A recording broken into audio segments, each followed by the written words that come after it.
Sabe, está tudo certo e ele não teve como se comunicar com você até agora. Dizia a jovem em voz alta para que ela própria escutasse. Deixou-se ficar diante da televisão, assistindo aos programas que se sucediam, sem prestar atenção em nada. Cada dia que passara, desde o primeiro dia que encontrara Marcelo, se transformara em uma longa gestação de um sentimento guardado há muito tempo e da possibilidade de se aproximar daquele que ela, mais do que admirar, cobiçava como alguém muito interessante. Lá pelas 22 horas, o telefone tocou. Ela pulou assustada do sofá, onde o sono já se apresentava, no hipnotismo televisivo. Alô? Quem fala? Letícia. Sou eu. A ligação está muito ruim. Estou saindo de uma reunião e, somente agora é que pude ver seus recados. Ah. Marcelo, tudo bem, logo imaginei que você devia estar muito ocupado. Estava quase dormindo, desculpe, falou Letícia, desejando demonstrar despreocupação.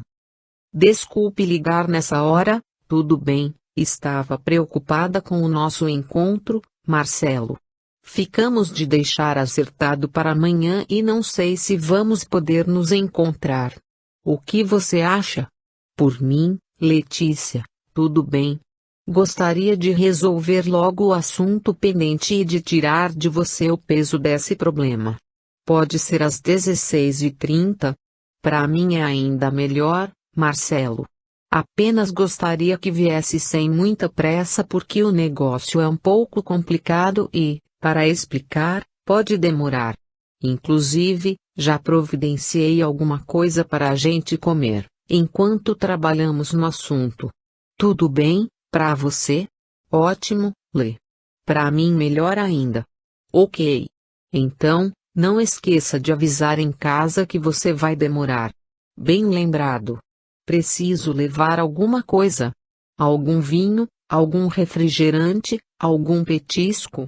Nada, Marcelo. Só traga a boca e a inteligência de sempre, falou Letícia brincando. Só vou precisar da boca porque a sua inteligência dá duas da minha, respondeu brincando. Que nada, Marcelo, amanhã veremos como tudo tem solução. Marcado, então. Boa noite, Marcelo, e cuidado com a volta.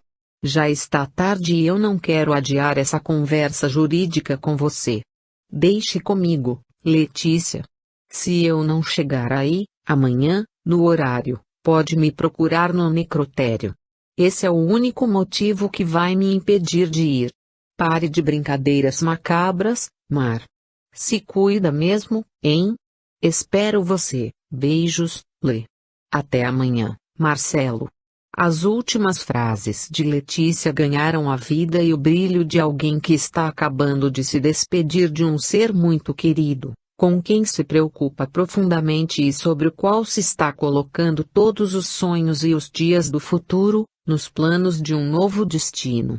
Essa era a emoção com que Letícia estava encarando aquele momento de aproximação. Para seu coração solitário, o rapaz era o alimento doce e suave que lhe satisfaria todos os sonhos de mulher.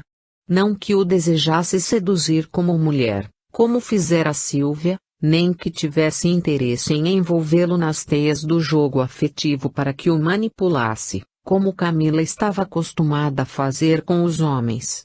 Letícia tinha carinho por ele, o que a levava a manter seus pensamentos sonhadores alimentados com as cenas naturais propiciadas pelos diversos casais de namorado que conhecia, indo ao cinema de mãos dadas, trocando carinhos sinceros, passando o final de semana juntos, viajando e desfrutando das belezas naturais, tirando fotografias e tendo o que contar para as amigas, nas expansões normais de seus sentimentos femininos.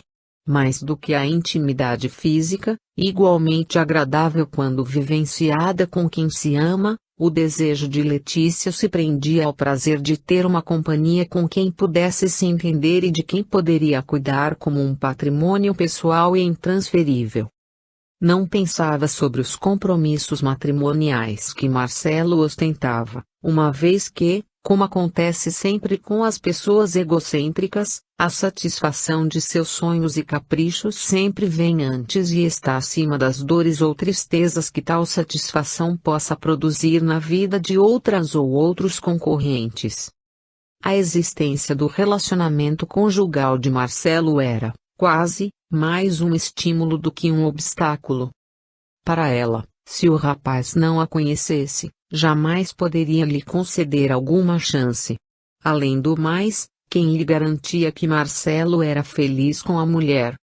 Não percebeu, ela mesma, uma certa melancolia quando ele se referiu aos problemas que enfrentava na companhia da esposa? Que ela se apresentava como uma pessoa individualista e que ele só tinha tranquilidade quando ela se ausentava de casa. Aquelas palavras não lhe saíam da cabeça, motivadoras de todos os seus esforços para se tornar alguém interessante nos interesses de um homem insatisfeito com a mulher escolhida. Todo mundo tem o direito de errar e o direito de começar com outra pessoa, pensava Letícia consigo mesma. E se a mulher é tão indiferente assim com o pobre do Marcelo, por que é que fica ocupando lugar e não libera o cara para ser feliz com outra? Esquecia-se, Letícia, de que, em decorrência do desvirtuamento do sentimento, a finalidade principal dos cônjuges, em muitos relacionamentos, não era mais a de fazer o outro feliz. Ao contrário, era a de não deixar o outro ser feliz, se isso representasse vê-lo ao lado de outra pessoa. Quantas uniões não estão orbitando no escuro espaço da incompreensão e do desafeto, graças à criminosa conduta de um ou de ambos que, não desejando ser instrumento de produção da felicidade do parceiro, se torna empecilho de qualquer tentativa para que tal felicidade seja construída por ele. Se você não for feliz comigo, não o será com mais ninguém. Tenebrosa frase que é tão comum na mente e no sentimento de tantas criaturas, homens e mulheres, e que está por detrás de muitos crimes passionais, tragédias familiares, décadas de perseguições e séculos de obsessões tenebrosas no lado espiritual da vida. Orgulho ferido, vaidade machucada, egoísmo insatisfeito. Todos os piores defeitos estão por detrás de um sentimento deturpado dessa natureza, a denunciar os seus cultivadores como pessoas imaturas, crianças no afeto, desequilibrados da alma, a merecerem tratamento para desajustes mentais quando não façam jus, igualmente, aos corretivos da justiça dos homens, pelos delitos e perseguições, crimes e desassossego que causam na vida das pessoas que perseguem, com o declarado desejo de infelicitá-las e cerceá-las de toda e qualquer tentativa de recomeço com outrem. Marcelo, logo depois de ter falado com Letícia, desligou o celular sem se preocupar em apagar o recado de sua caixa postal. Chegou em casa tarde da noite, encontrando Marisa já adormecida, como passara a ser normal acontecer. Ele mesmo, depois que iniciara o envolvimento emocional com as outras colegas, igualmente se deixara abastecer pelas lembranças agradáveis que arquivara, fosse do contato com Camila, fosse com a recente experiência sexual esfuziante com Silvia. Marisa já não lhe atraía mais a atenção. De verdade, começara a perceber um outro universo feminino que existia fora do casamento e que, realmente, era mais empolgante do que aquele que a esposa passara a lhe proporcionar, com seus caprichos e com sua indiferença. Tomou um banho para descansar e deitou-se para dormir, preferindo o quarto de hóspedes para não acordar Marisa que, à sua chegada, mostrava-se sempre mal-humorada quando despertada por seus ruídos. E esse afastamento vinha bem a calhar no ambiente culpado de sua consciência, agora comprometida com a infidelidade física e mental com as duas mulheres. Foi Marisa quem quis que fosse assim. A culpa não é minha, é dela, repetia Marcelo para si próprio, como alguém que deseja transferir a responsabilidade de seus atos clandestinos para a esposa indiferente, no mecanismo de defesa natural das pessoas que não assumem por si mesmas a própria conduta. Dormiu pesado e acordou tarde, na manhã de sábado. Sabia que Marisa costumava sair cedo e só voltava no período da tarde. Às vezes, almoçavam juntos, nos velhos tempos. Mas depois, quando as coisas começaram a mudar entre eles e como a companhia de Marcelo parecia irritar a esposa, que passara a ocupar seu tempo em cursos e em academias de ginástica para que adiasse o regresso ao lar, os encontros escassearam ainda mais. Em realidade, Marisa também estava buscando caminhos para tornar mais reais seus planos pessoais, no sentido de atrair a atenção de Glauco. Marcelo, então, tratou de alimentar-se frugalmente, tomou um banho e, um pouco antes da hora prevista, saiu de casa para o encontro com Letícia, desta feita, bem mais elegantemente vestido.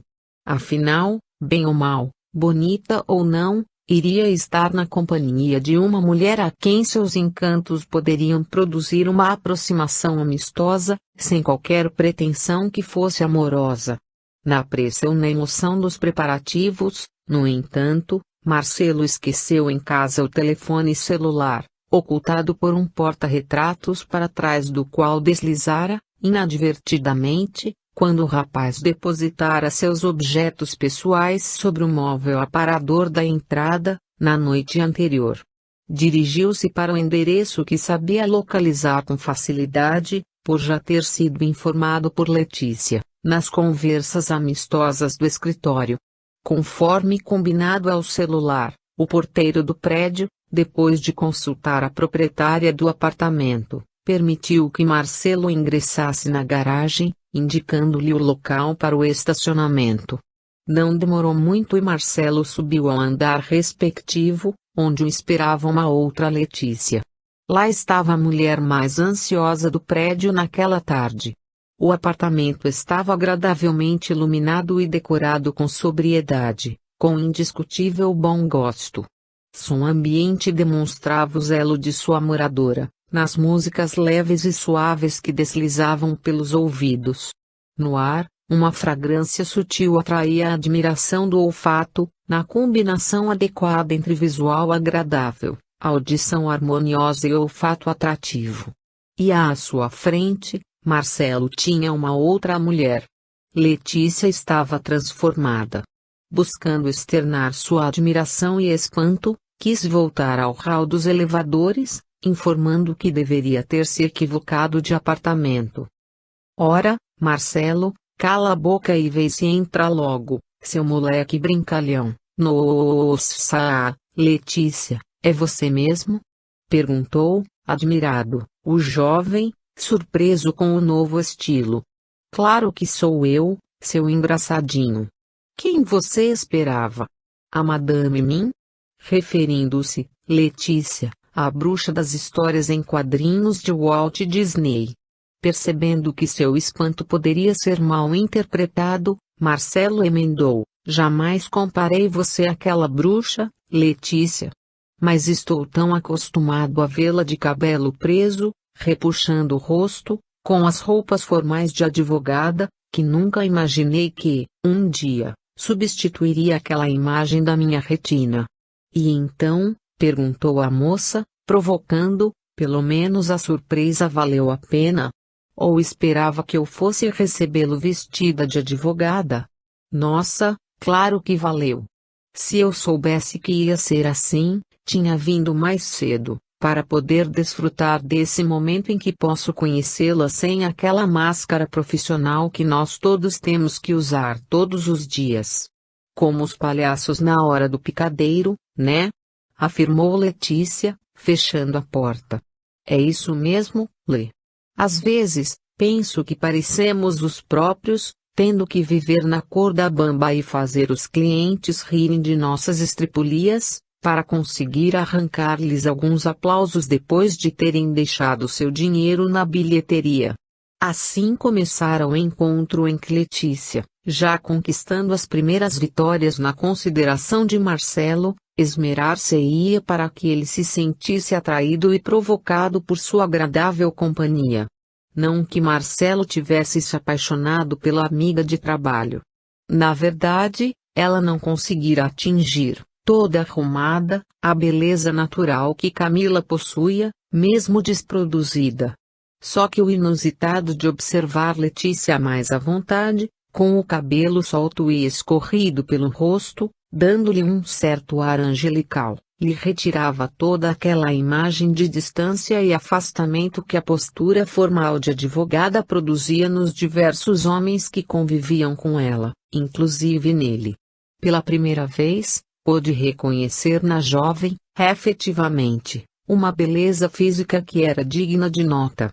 E a conversa durou muito tempo, rodando pelos assuntos filosóficos da postura dos advogados no mundo dos interesses escusos, passando depois, pelos detalhes da casa que Marcelo passara a observar e Letícia ia lhe explicando, chegando aos discos que ela possuía, deixando para mais tarde as questões jurídicas que haviam sido a desculpa para aquele encontro. Era tudo o que Letícia desejava. Marcelo admirava a vida pessoal daquela moça que, perdida no meio dos processos e casos no escritório, nem de longe parecia ser a mesma pessoa que ali se encontrava, desarmada, quase frágil, à sua disposição. Esse ar de abandono, de demonstração de debilidade, era um componente poderoso na provocação do instinto viril de Marcelo que, interessado em aproximar-se de Letícia, percebia que ela era mais interessante do que podia aparentar. No entanto, já lhe bastavam as duas outras como problemas para administrar. Assim, tratou de afastar seus pensamentos de qualquer desejo masculino, para se concentrar nos objetivos que o haviam levado até lá. Da mesma maneira, Letícia não pretendia oferecer-se diretamente a Marcelo. Desejava provocar o seu interesse, mexer com os seus pensamentos, não desejando vulgarizar-se ao nível das mulheres desesperadas por companhia, que se entregam ao primeiro homem que se lhes pareça mais conveniente. Por isso, teve o cuidado de não dar a Marcelo a impressão de que fora para conquistá-lo que ela criara aquela armadilha. O encontro seguia, atraente e estimulante, quando, já depois de terem comido algo para espantar a fome, depois de já aberto o vinho saboroso com o qual Letícia pensava tornar Marcelo mais solto e liberado nas emoções e conversas, o rapaz percebeu que não trazia o telefone celular que, normalmente, usaria para avisar a esposa que demoraria mais do que o previsto.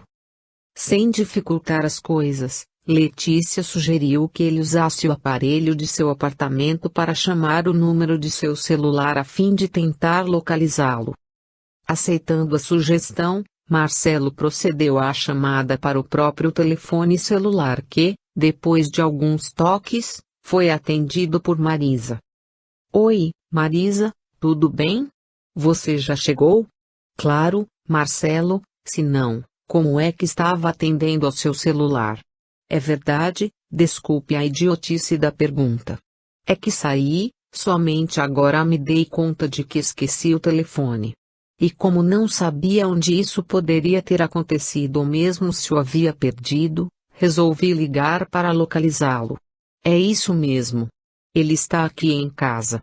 Estava atrás do porta-retratos da entrada. Só ouvi quando ele tocou. Menos mal. Estou ligando para avisar que estou em uma reunião de trabalho e vou chegar mais tarde. Se quiser jantar comigo hoje, não vai dar. Ah. Tudo bem, Marcelo. Eu já jantei por aqui mesmo e estou assistindo a um filme na TV. A hora que der sono, vou dormir porque estou cansada. Quando você chegar, não faça muito barulho, tá legal? Ok, tchau, Marisa.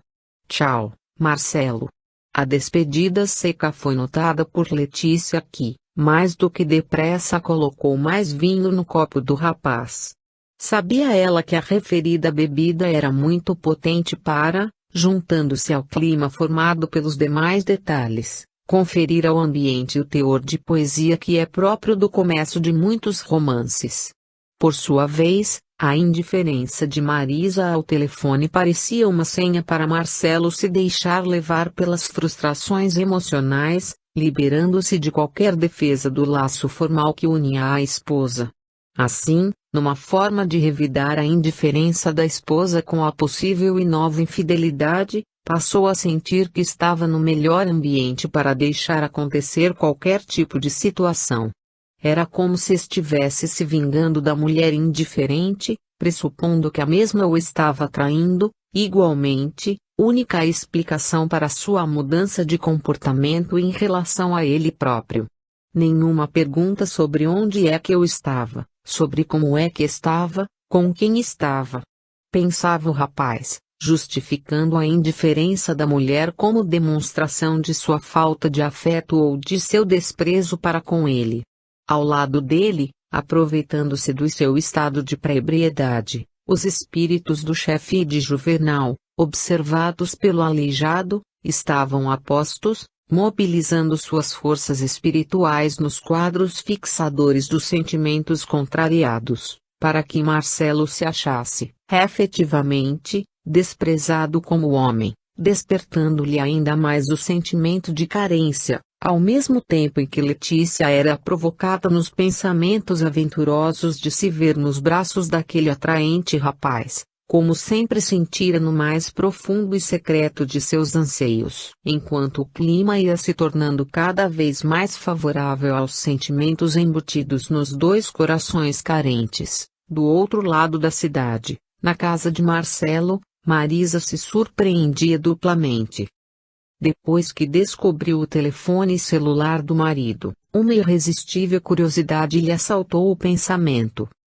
Por que não averiguar as ligações que constavam de seus contatos pessoais? Ora, ele nem vai saber que estive aqui pesquisando seus compromissos.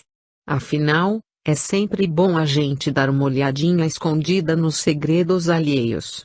E com esse pensamento, Marisa acessou a caixa postal do celular de Marcelo, que ainda trazia os 2 recados de Letícia.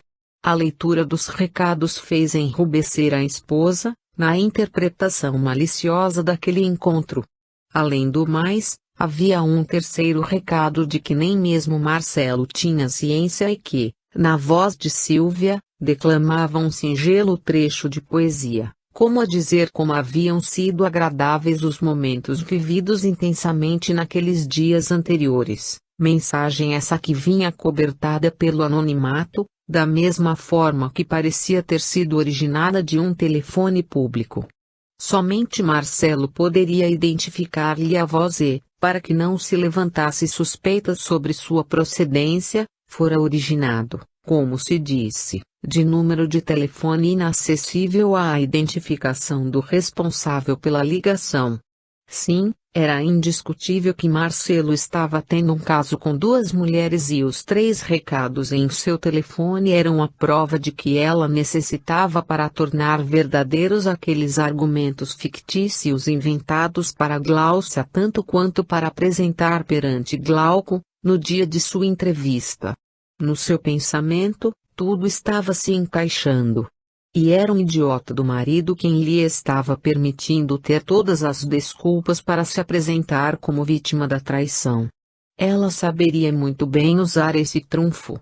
Tanto que, usando mecanismos adequados, conseguiu reproduzir a gravação dos recados em pequena fita magnética que passou a guardar consigo como a prova ou indício claro de seus verdadeiros motivos para afastar-se do marido. Depois disso, uma maquiagem mais carregada produziria a impressão da insônia, das olheiras pronunciadas a demonstrarem o verdadeiro sofrimento da esposa traída. A estas alturas, no apartamento de Letícia, Marcelo e a jovem já se permitiam a intimidade que o vinho e a carência afetiva acabam favorecendo, sempre que a noção da consciência responsável é afastada naqueles momentos decisivos das vidas humanas. Entre beijos e carícias, Letícia se entregava a um Marcelo fraco no afeto que, inspirado por tantas novidades naquele apartamento agradável, não pensara nas difíceis consequências daquele envolvimento que, a seu ver, era apenas o encontro de corpos, mas que, para o coração de Letícia, significava a perspectiva de uma nova etapa em sua vida afetiva. 23. Observando do alto e entendendo os fatos.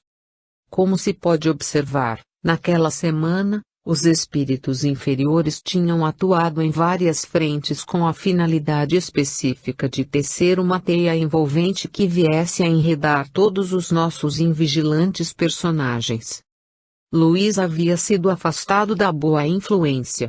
Marisa, naquele sábado, encontrara, na agenda de recados de seu marido Marcelo, as 3 mensagens, 2 de Letícia e uma outra anônima, produzida por Silvia, as quais, direta e indiretamente, apontavam para a prevaricação do esposo. Ao mesmo tempo em que, como esposa, se sentira surpresa, isso lhe soara como uma boa oportunidade para dar seguimento aos seus desejos de sedução de Glauco, apresentando-se como vítima da traição do marido e não como aquela que lhe dera causa.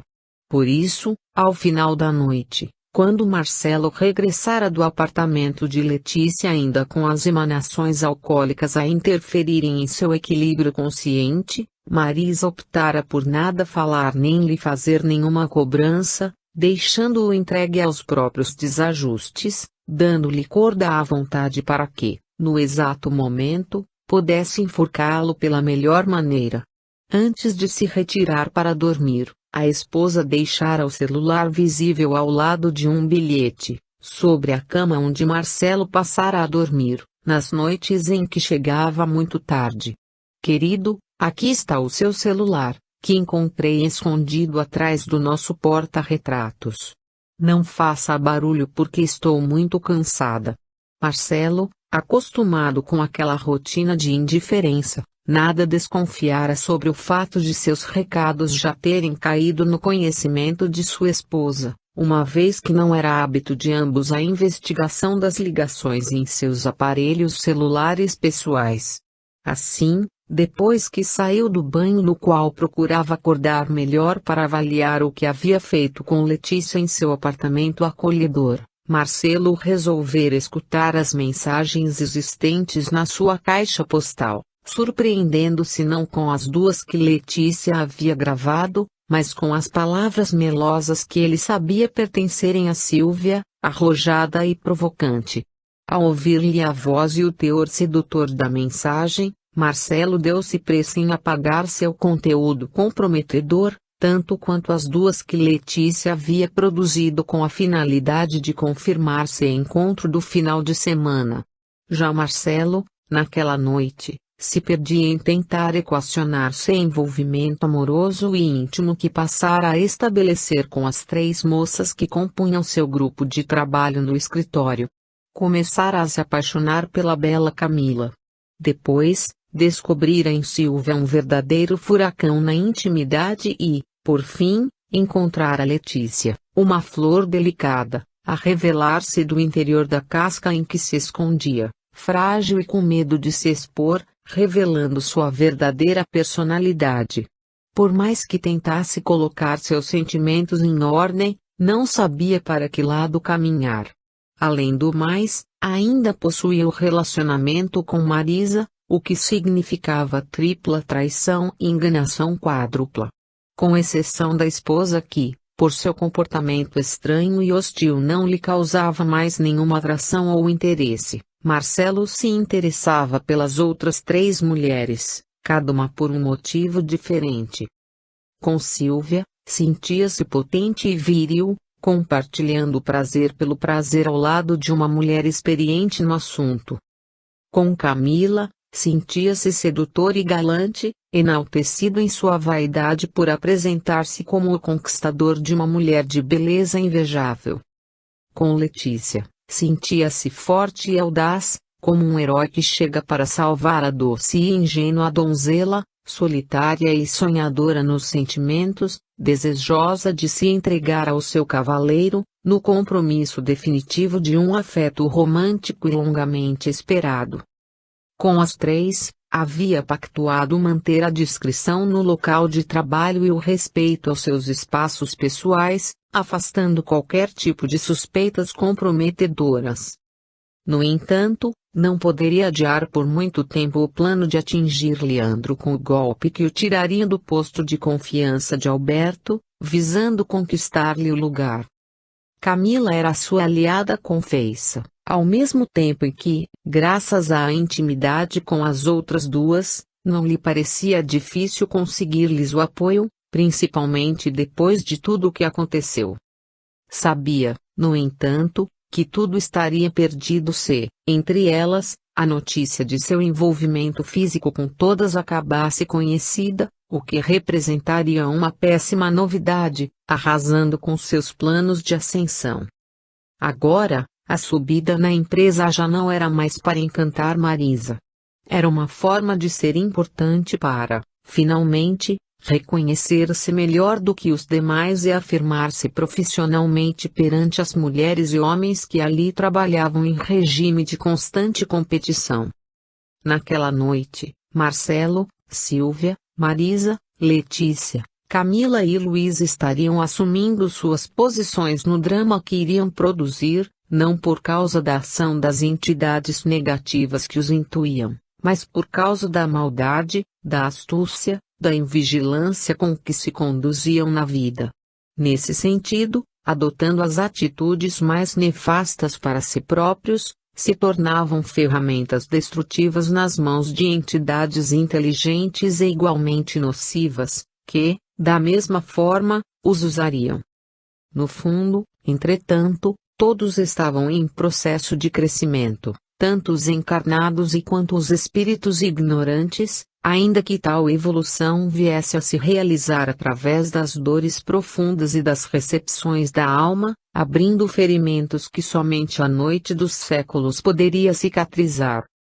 No plano invisível, depois que o sábado se despedia e o domingo dava os primeiros sinais no horizonte, reuniam-se no astral inferior todos os encarregados do processo obsessivo daquele grupo.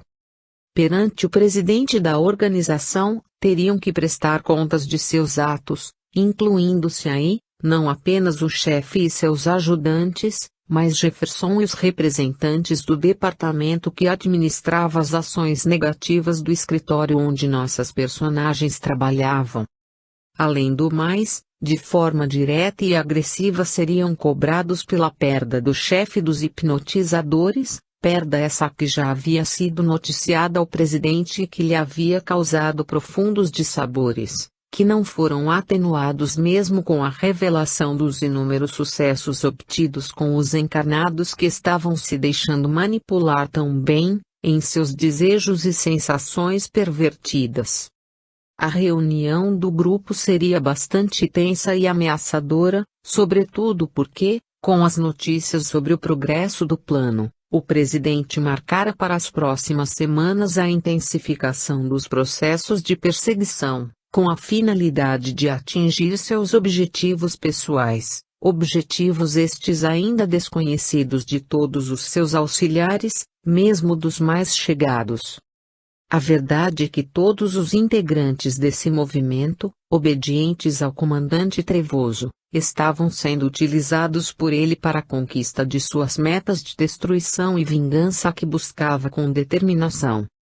Ao lado dessa reunião de entidades inferiores, nos círculos superiores do mundo invisível, nossos amigos Félix e Magnus continuavam acompanhando os passos de todos e, amparados pelo devotamento de Alfonso, podiam estabelecer roteiros para suas próximas ações, antevendo as estratégias negativas planejadas pelas trevas.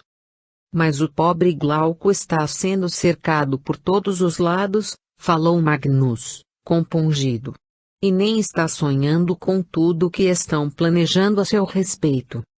Sim, Magnus, é isso mesmo. Mas não seria bom que nós o protegêssemos para que não acabasse vítima de tantos ataques? E nós não o estamos ajudando? Perguntou Alfonso.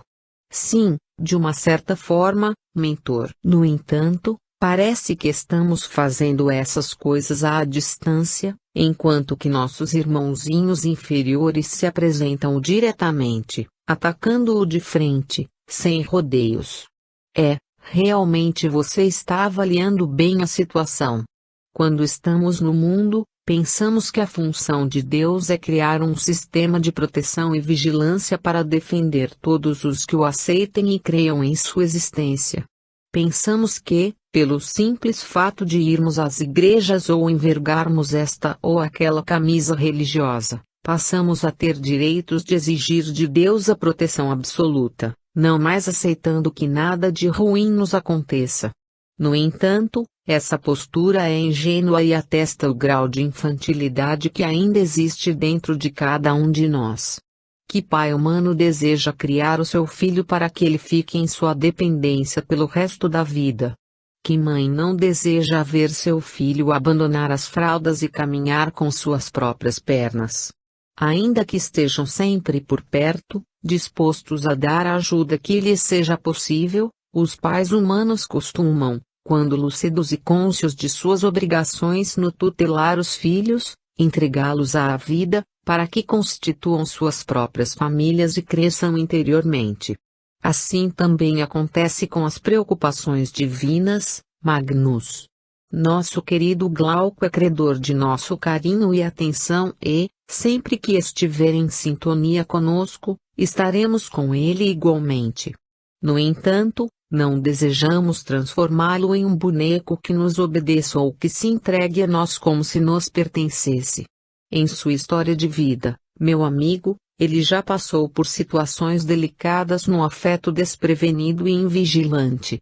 Nada mais certo que, depois que lhe foi oferecida a primeira ajuda, na forma de conselhos e apoios à emoção desajustada, chegue a hora de passar pela prova decisiva para dar testemunho de que, efetivamente, aprendeu a lição. Nessa hora, não podemos interferir, tornando-nos assistentes de seus pensamentos e decisões livres. Como aluno no dia da prova, para ser bem avaliado, precisa responder às perguntas longe das suas anotações pessoais, dos livros teóricos, da ajuda do professor e das fraudes representadas pelas cópias clandestinas. Somente assim, Magnus, é que o aluno pode ser apreciado integralmente, ficando o professor e ele próprio com a exata noção do grau de seu aprendizado. Como está vendo, meu amigo, não se trata de descaso para com Glauco e, sim, de conferir-lhe liberdade para que seus avanços espirituais possam ser testados, tanto quanto a sua ligação conosco, nos momentos mais perigosos de seu caminho. Esse é um dos motivos subjacentes que levam a própria Gláucia, sua noiva, a não insistir em unir-se a ele, definitivamente, como é do desejo do rapaz. Intuitivamente, ela sabe que existem fragilidades em Glauco que só o batismo de fogo poderá aferir se está ou não habilitado com maturidade a superar os desafios de uma união verdadeira e livre, longe das seduções dos corpos e das provocações femininas que cobicem a sua companhia masculina. Se Glauco não souber se conduzir quando estiver livre para fazê-lo, demonstrará que ainda está em patamar menos elevado e, por isso, precisa de mais tempo para estudar as lições da vida até que possa ser vitorioso nos embates do destino. Esse é o supremo motivo do processo de reencarnação. Magnus se admirava da sabedoria de tais conceitos e, aproveitando-se de uma pequena pausa do instrutor, comentou, respeitoso, no entanto, nobre mentor, no dia da reunião em família, quando foi atacado pelo irmãozinho obsessor que lhe pretendia implantar os ovoides na estrutura magnética do perispírito, podemos lhe estender as mãos protetoras, a defendê-lo, de forma mais direta, das ações nefastas do perseguidor. Não estaria, igualmente, em teste? Sim, respondeu Alfonso, sua observação é procedente. E tal fato assim se deu, porquanto Glauco estava em sintonia com a elevação interior. Não se esqueça, Magnus, que naquele dia, ao invés de esconder suas faltas no véu do esquecimento ao comentar o Evangelho, ele se colocou como exemplo do equívoco a ser evitado, numa demonstração verdadeira de humildade, não desejando parecer incólume, irrepreensível aos olhos dos demais. Sua demonstração de coragem e sinceridade atraíram para si de forma natural a simpatia das forças do bem que, conhecendo-lhe as fraquezas, puderam bem aquilatar o grau de seu comprometimento com a própria transformação, tornando-se credor da proteção imediata em relação aos ataques que sofreria. Ao mesmo tempo, havia a necessidade de resgatar a entidade perturbadora, oportunidade longamente aguardada pelo plano superior, nos esforços maternos de amparar e reconquistar o coração transviado. Por isso, não apenas para ajudar Glauco como também para manter a necessária vibração elevada, fornecendo elementos força para que o hipnotizador pudesse se ver tocado pela presença querida, é que tivemos que ativar o campo protetor do nosso querido companheiro encarnado, graças ao que o obsessor gastou seu potencial magnético em vão, tornando-se menos resistente à ação transformadora do bem. Se tivesse conseguido o sucesso que desejava, não haveria em sua alma a disposição favorável que se consegue, às vezes, pelo desgaste, pelo cansaço, pela saturação no mal, pelo desencanto a respeito das velhas condutas inferiorizadas. Por isso, a proteção por nós exercida a benefício de Glauco teve também a função de servir de escudo que obrigasse o hipnotizador a se enfraquecer magneticamente. Sem contar com a possibilidade de resgatar as 4 entidades ovoides que puderam encontrar o amparo do coração materno que se materializou em nosso meio como um sol na treva escura da noite. Por todos estes motivos, Magnus, naquele dia tínhamos motivos variados para associarmos nossas forças às de Glauco.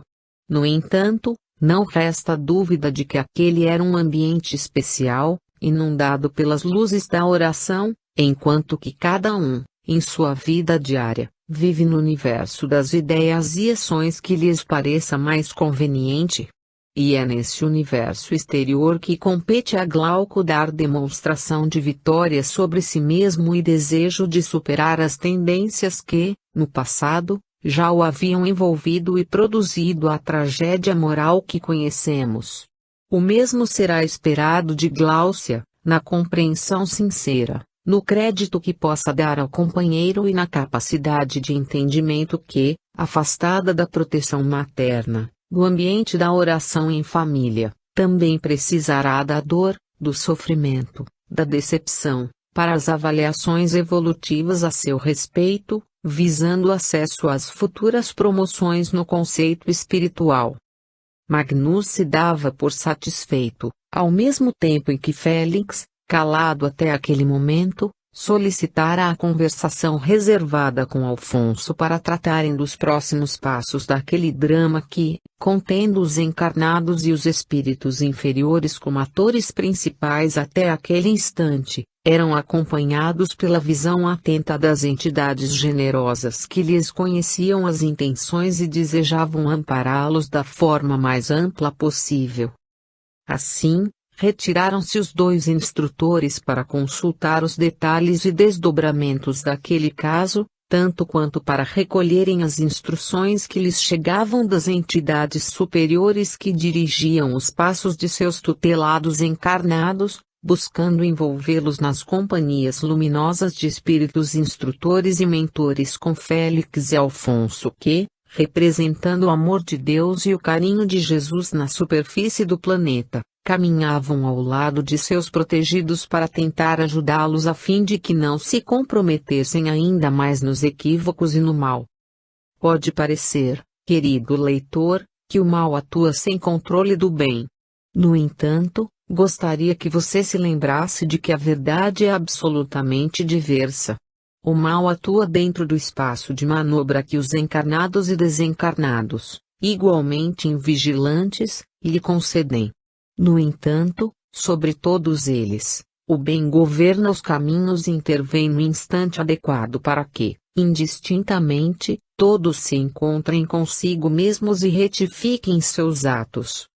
24. Múltiplas astúcias e proteções específicas.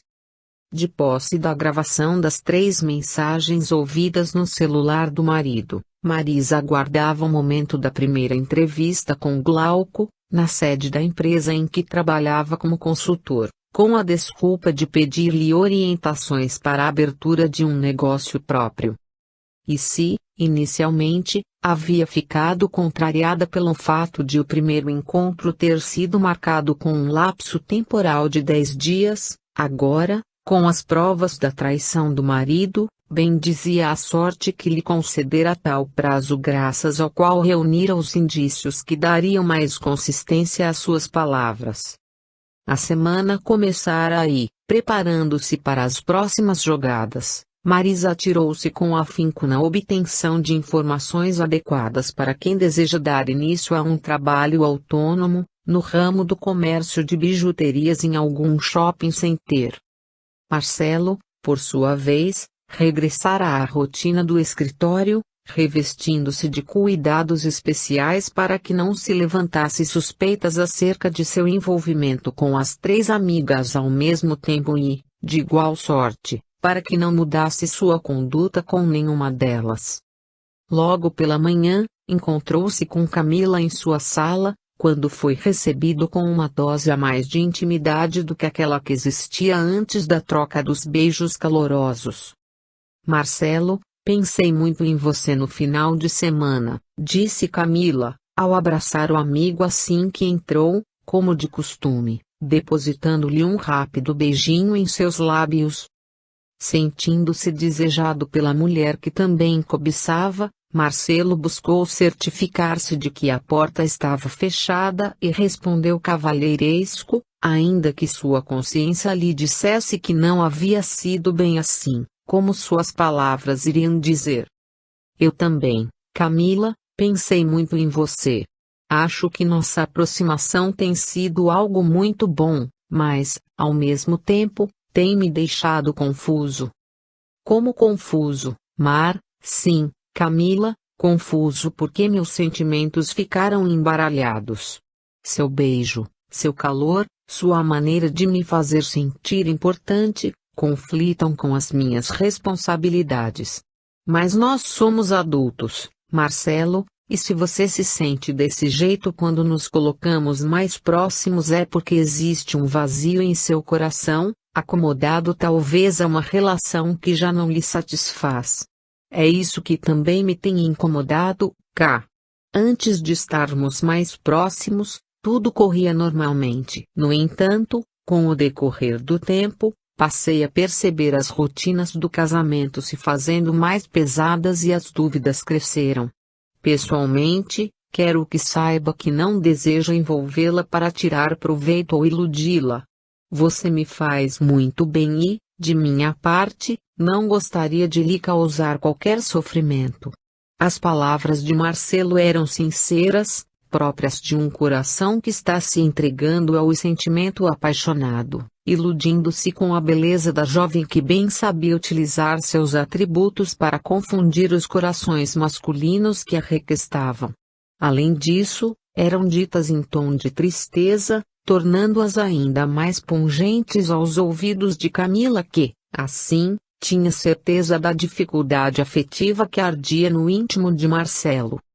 Atraída por tal fragilidade, Camila, inteligente, respondeu tomando entre as suas, as mãos do rapaz. Mar, não se preocupe tanto. Eu também tenho sentido o mesmo por você, com a vantagem de não estar envolvida com ninguém. Todavia não vou tornar a sua vida um inferno. Cada um de nós poderá desfrutar desse sentimento como 2 adultos que se entendem bem, até que, de sua parte, você esclareça estas questões consigo mesmo e, se o futuro permitir, possamos nos fazer mais próximos. Que tal? Vendo a forma compreensiva de Camila em não pressioná-lo na adoção de condutas visando assumir um novo relacionamento, com a ruptura da união conjugal, Marcelo sorriu, agradecido, e respondeu: "É por isso que as coisas têm ficado cada vez mais difíceis para mim, K. Você é muito especial, muito importante a cada dia que passa, em minha vida. Então, Marcelo, vamos continuar vivendo um dia de cada vez." Acariciou o rosto do rapaz e, para mudar o rumo da conversa, falou sussurrando, como se as paredes tivessem ouvidos: "Marcelo, eu flagrei outra invasão de Leandro nos meus casos. Não é possível, K. Esse cara não aprende?" "É", respondeu a moça, "ele está cada vez mais ousado. É uma falta de respeito com sua privacidade. Está dizendo, com isso, que desconfia de sua honestidade na condução dos casos e insinuando que você pode estar desviando recursos do escritório. É, já pensei em tudo isso. Mas você não sabe do pior. Fale. Fale, eu desconfio que quem está desviando valores é ele próprio." "Como assim?" perguntou Marcelo, curioso. "Eu tenho um cliente que possui parentes ligados a Leandro, também na condição de constituintes, valendo-se de seus serviços advocatícios. Sim, e meu cliente me tem informado de que seus parentes têm tido encontros sigilosos com Leandro, fora do escritório, onde lhe fazem entregas de dinheiro, com a desculpa de que se trata de propina para comprar decisões favoráveis e que, obviamente, não pode ser declarada. Quando meu cliente soube dessa prática, procurou-me para perguntar se, no caso dele também, eu não poderia adotar essa rotina. Como eu estava desinformada do assunto, pedi que me explicasse qual era o procedimento que Leandro estava usando, ocasião em que fui colocada ao corrente dos fatos. Coçando a cabeça como fazia diante de um enigma desafiador, Marcelo respondeu, intrigado: "Mas isso é muito grave, Camila. Esse negócio de pedir dinheiro por fora é muito sério. A gente sabe que existem autoridades e autoridades, algumas das quais, de forma velada, solicitam favores, indicam caminhos com base na troca de interesses. No entanto, como é que se pode comprovar que esse dinheiro não era, na verdade, para o próprio Leandro? É isso que eu também penso, Mar. Depois que me informei desse assunto, passei a observar melhor o procedimento dele. E, para minha surpresa, constatei que essa rotina não era somente com o meu cliente. Várias vezes pude perceber que ele mantinha encontros com outros em pontos estratégicos da cidade. Uma vez, inclusive, arrumei uma desculpa para sair no mesmo horário e, com muito cuidado, segui o seu carro até o ponto marcado. Com uma máquina fotográfica, tirei vários instantâneos de sua chegada ao local, da chegada dos seus clientes, carregando uma pasta com os documentos e, por fim, de sua saída com a entrega sob sua guarda.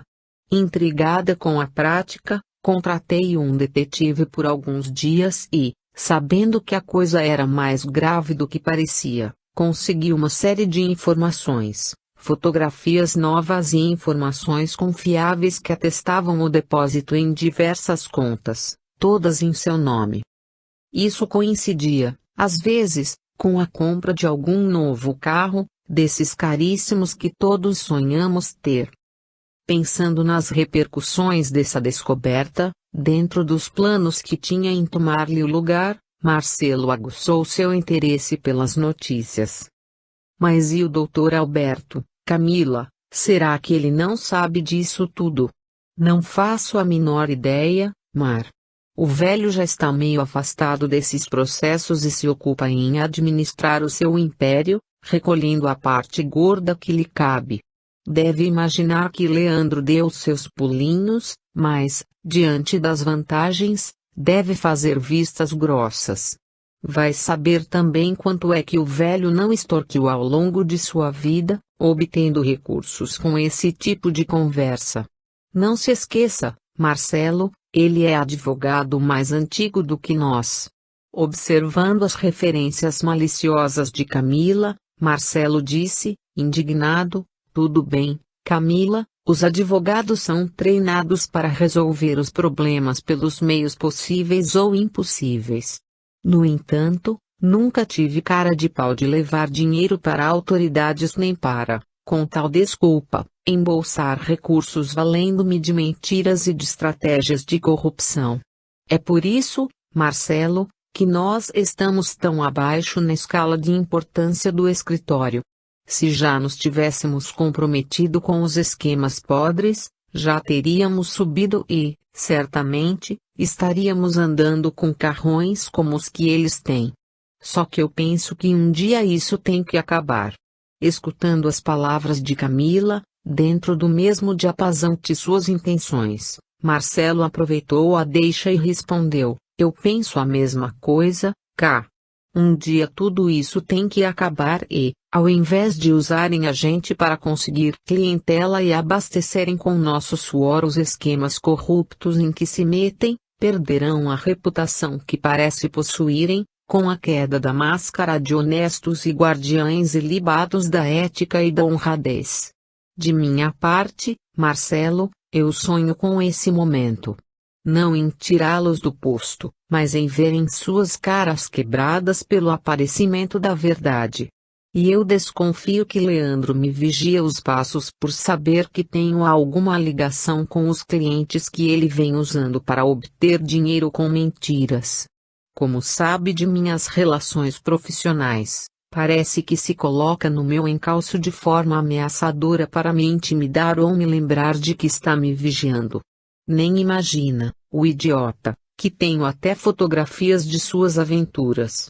Calado com o peso das notícias, Marcelo demonstrava indignação e concordância com as suspeitas da jovem.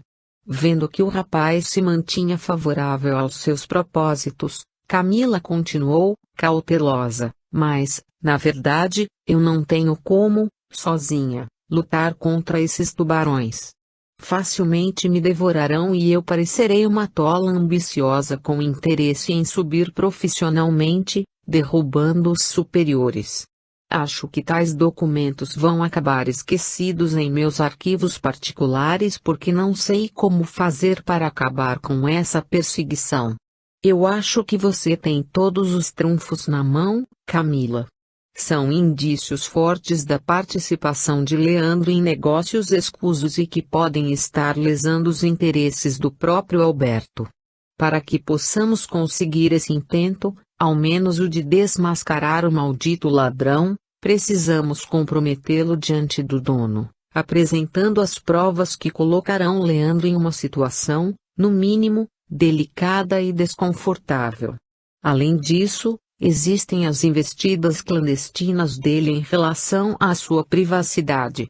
Somadas a isso, as contas bancárias recheadas, as tratativas externas, as fotografias parecerão coisa pequena diante do oceano de podridão. Você pode contar, ainda, com o depoimento do seu próprio cliente que, de maneira natural, veio lhe pedir que usasse os mesmos meios que Leandro estava usando para conseguir os favores da lei na solução de suas pendências. Vendo como Marcelo se envolvia na questão, Camila afirmou: sabe, Mar, eu gostaria de ser assim como você. O que mais me admira num homem é a sua coragem, a sua inteligência, a sua capacidade de lutar pelas causas certas onde os princípios morais mais elevados prevaleçam. Pena que eu seja mulher, sempre em uma posição muito mais delicada. Se eu fosse homem, partiria para a confrontação porque é exatamente isso que mais me atrai na força masculina, a capacidade de ir às últimas consequências para que os valores e princípios sejam defendidos. Ora, Camila, mesmo como mulher você pode fazer isso. Mas minhas chances de sucesso ou crédito são insignificantes. Estou sozinha e isso já é o suficiente. Claro que não, Camila. Você não está sozinha. E eu, o que estou fazendo aqui? Ora, Marcelo, esse negócio não é com você, meu amigo. Isso faz parte de meus problemas e poderia custar até mesmo a vida de qualquer pessoa. Sim, Marcelo, as coisas são tão graves que podem chegar até o risco de ser assassinado. Como são assim, é melhor permanecer sozinha e viva, do que almejar defender a verdade e acabar no cemitério. Você não acha que sou muito nova para morar debaixo da terra? Enquanto perguntava isso, carinhosa, Camila se aproximou de Marcelo, que estava de pé, olhando pela janela o movimento da